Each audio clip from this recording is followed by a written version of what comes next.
Hello বন্ধুরা, আসসালামু আলাইকুম সবাইকে। আশা করি সবাই ভালো আছেন। আজকে আরও একটি নতুন রেসিপি নিয়ে আপনাদের সামনে হাজির হয়ে গেছি। আজকে আমরা রান্না করব খাসি মাথার ঝোল কারি। খুবই টেস্টি আর সুস্বাদু একটি রেসিপি। আশা করি আপনাদের ভালো লাগবে। তো চলুন চলে যাই মূল রেসিপিতে। খাসির মাথার মাংসের আজকের আমাদের ঝোল কারির প্রথমে আমরা দিয়ে দেব 3 টেবিল স্পুন তেল। তেল হালকা গরম হয়ে এলে আমরা এটার ভিতর দিয়ে দেব 4 থেকে 5টি মাঝারি আকৃতির পেঁয়াজ কুচি করে দিয়ে দেব এবং এটা হালকা ব্রাউন করে আমরা ভেজে নেব। এখন আমরা যেটা দিলাম এটা হচ্ছে লবণ 2 থেকে 3 টেবিল স্পুন।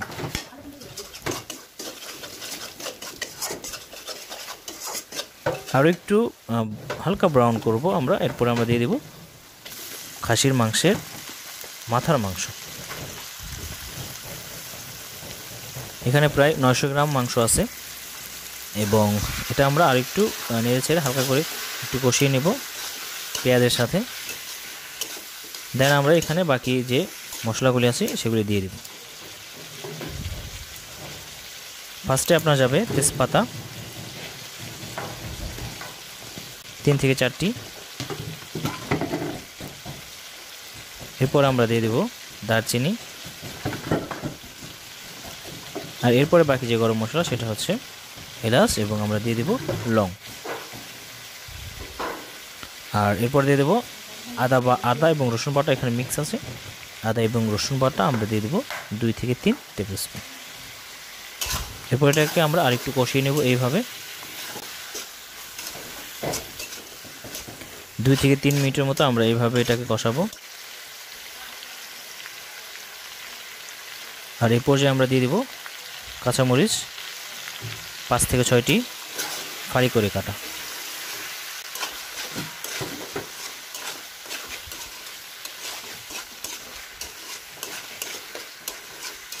আরও একটু এইভাবে কষানোর পরও আমরা এইটাতে দিয়ে দেব প্রথমে যেটা আমরা দিলাম এটা হচ্ছে গরম মশলার গুঁড়ো এবং দিয়ে দেব আমরা মিক্স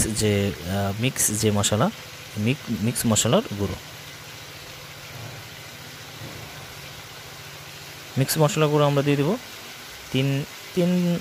2 থেকে 3 টেবিল স্পুনের মতো। এরপরে এখানে হাফ কাপের মতো পানি দিয়ে আমরা এটা ভালো করে নেড়ে ছেড়ে কষিয়ে নিই। কষাবো আমরা সেই পর্যন্ত যতক্ষণ পর্যন্ত না মাংস তেল ছেড়ে দেয়, ততক্ষণ পর্যন্ত আমরা এটাকে কষাতে থাকি।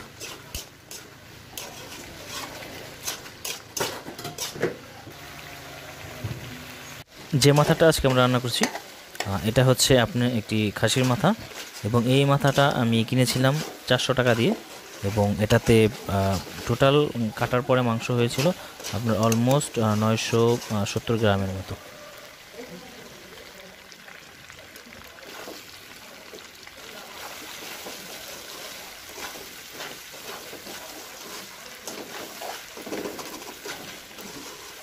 আপনাকে অবশ্যই একটু ভালো করে কষাতে হবে, কারণ এই অবস্থায় এই পরিস্থিতিতে আপনি একটু ভালো করে না কষিয়ে নেন তাহলে কিন্তু এটার পরিপূর্ণ টেস্ট পাবেন না। আপনার যখন মনে হবে হ্যাঁ কষানো হয়ে গেছে তখন পানি দিয়ে দেবো। যেহেতু আমরা ঝোল করে রান্না করবো এটা, সেহেতু আমরা পানির পরিমাণটা একটু বেশি দেবো। আর আপনি যদি ঝোল না খেতে চান বা ঝোলের পরিমাণ একটু কম খেতে চান তাহলে পানির পরিমাণ আর একটু কমিয়ে দেবেন। এখন পরিমাণ মতো পানি দিয়ে আমরা এটাকে মিনিমাম আধা ঘন্টা আপনাকে জাল দিতে হবে। সো বন্ধুরা, চলে আসলাম 15 থেকে 20 মিনিট পরে। 15 থেকে 20 মিনিট পর আমরা দেখব এটার কী অবস্থা। এরপর নেড়ে ছেড়ে আবার ঢেকে দেবো, আবার হয়তো বা 10 থেকে 15 মিনিটের মতো আমরা আবার জাল দেব। বন্ধুরা, চলে আসলাম আরও 10 থেকে 15 মিনিট পরে। এখন দেখতে পাচ্ছেন আমাদের ঝোলটা অনেকটাই গাঢ় হয়ে এসেছে এবং ঝোলটা কমে এসেছে। আপনি যদি আরও একটু কম ঝোল পছন্দ করেন তাহলে আপনি আরও একটু জাল দিতে পারেন। আমি এই পর্যন্তই রাখবো। আর আমি আজকের এই মাংসটা একটু ঝোল এর মতোই রাখতে চাচ্ছি। এখন আমরা দিয়ে দেব জিরা গুঁড়ো, জিরা ফাঁকি করা। আর আমাদের রেসিপিটা অলমোস্ট শেষ হয়ে এসেছে, তো আপনি বাড়িতে এভাবে রান্না করতে পারেন। খুবই টেস্টি আর মজাদার একটি রেসিপি। সো গাইস, আজকের সংক্ষিপ্ত একটি ভিডিও আপনাদের সাথে শেয়ার করলাম। আশা করি আপনাদের ভালো লাগবে। আর আমাদের নতুন নতুন রেসিপি পেতে আমাদের চ্যানেলটি অবশ্যই সাবস্ক্রাইব করবেন এবং সাথে থাকা বেল বাটনটিও বাজিয়ে দিবেন, যাতে আমরা যখন কোনো ভিডিও আপলোড করি তার নোটিফিকেশন আপনি পেয়ে যান। সো বন্ধুরা, আপনাদের সবার সুস্থ ও সুন্দর জীবন কামনা করে আজকের মতো এখানেই শেষ করব। ভালো থাকবেন সবাই। আল্লাহ হাফেজ।